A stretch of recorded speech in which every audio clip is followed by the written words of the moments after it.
The dark march of Islamic State across swathes of Syria and Iraq a decade ago. A reign of terror finally terminated by an alliance of Kurdish and other local forces backed by Western powers. But the ideology never went away, and neither did many of the militants or their families. Locked up in camps and prisons in northeastern Syria, a precarious purgatory that could implode if a security vacuum follows the sudden collapse of the now former Syrian regime.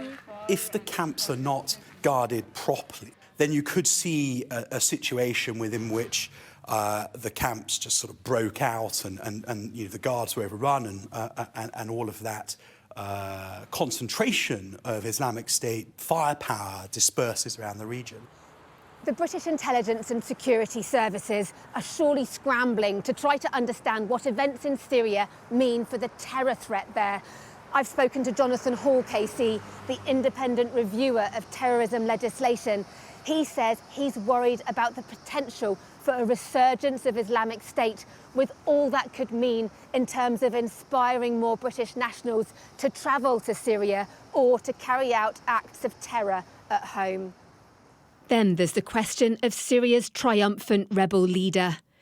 Abu Muhammad al-Jilani and his fighters were once aligned with al-Qaeda, but now say they're a unifying force. The UK still regards them as terrorists, a label that could be reviewed.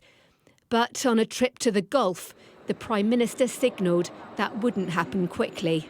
No decision is pending at all on this. It is far too early. At the moment, the focus has to be on talking to our allies, making sure that this is an opportunity for Syria, and therefore we have to work to make sure that it's a peaceful opportunity.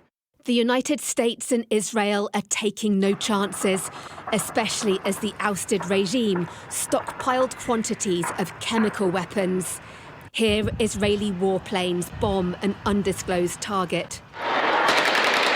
Everyone all too aware, a return of Islamic State could be even more horrific than the first time. Deborah Haynes, Sky News.